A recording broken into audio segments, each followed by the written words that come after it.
Roshan Patel, and today honeybees are declining all over North America. As their numbers decline, this causes trouble for agriculture. They pollinate many crops and produce honey. Less bees means there is less pollination and honey production. If they go extinct, food will become scarce. However, there is still hope for the honeybee. If certain solutions are used, the honeybee populations can increase and the bees have a bright future. And now over to Abby and Steve. Thank you, Roshan. According to a 2014 White House press release, the number of managed honeybee colonies has sharply declined over the past 60 years from 6 million in 1947 to only 2.5 million colonies today. That's right, Abby, and there are many reasons for this decline in bee population.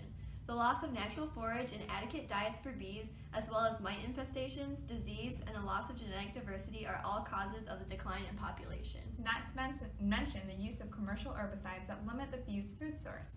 The use of pesticides is also a factor in bee decline as well.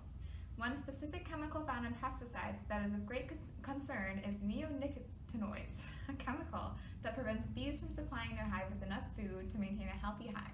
This decline in the bee population has serious implications for domestic agriculture. Many crops rely on honeybees for more than 90% of their pollination. California's almond industry alone requires the pollination services of approximately 1.4 million beehives annually, 60% of all U.S. beehives. The decline in bees can also be disastrous for the U.S. economy. Bees contribute more than $15 billion to the U.S. agricultural economy annually, so one can only imagine the economic disaster that could result if bees continue to decline at their current rate, especially for agriculturally based economies. Not only that, but a third of our food supply is reliant on bee pollination.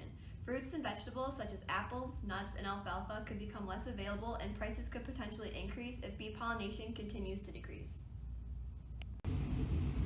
Those are the problems and impacts that declining bee populations have. Now on to the solutions that can help save our honeybee. Joining me now is Rolanda and Ashley. Thank you, Roshan. In response to the growing problem of the decline of the population of the honeybees, America has taken some pretty drastic measures. Reports from the White House have shown that nearly $50 million is going to be invested across multiple agencies within the USDA to take preventative measures. Yes, the government is using this investment to enhance research through public-private grants, strengthen pollinator habitat in core areas, double number of acreage dedicated to pollinator health, and increase funding for surveys to determine the impact on pollinator losses. In building on this budget initiative, the President has issued a presidential memorandum. This memorandum will serve the purpose of creating a federal strategy to promote the health of honeybees and other pollinators. The strategy will include a coordinated research action plan to understand, prevent, and recover from pollinator losses, including determining the relative impacts of habitat loss, pesticide exposure, and other stressors.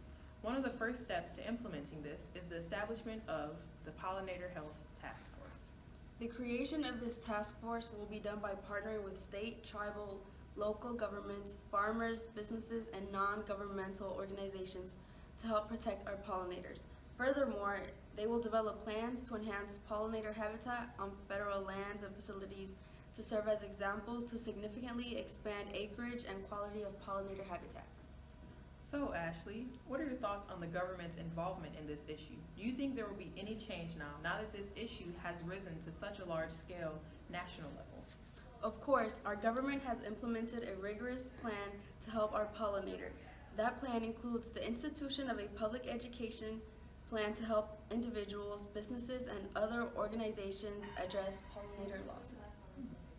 Aside from the federal government's involvement, for there to be an effective and permanent solution, the general American public will also need to take steps in preventing the decline of the bee population. We have our reporter Lisa Sanders standing by Jose Ibarra. Take a look at how a member of the general public, like our viewers at home, has taken initiative to prevent the decline of the bee population. To the right, we have inserted a few pictures of Jose's garden that he tends to at home. Excuse me, sir, can we interview you? Well, ma'am, yes you can. How can I help you today? Well, Jose, what steps have you taken in light of our current situation? Well, in the garden at home, I plant things that bees like, such as blue, purple, and yellow flies. The amazing plants that I have are lavenders, sage, clovers, and buttercups. I also like to use natural pesticide instead of chemical ones. By natural, you mean a more environmentally friendly pest control? Yes, I do. I also like to support the beekeepers by buying honey from them. Well, you've heard it from an American citizen such as yourself. And back to you, Rolanda. Yes, that was very informative. And for viewers at home, these are also ways in which you can help. Like Jose said, grow bee-friendly plants and also use natural forms of pesticide as a mean of pest control. This has been your local news station, GNN. Have a wonderful morning.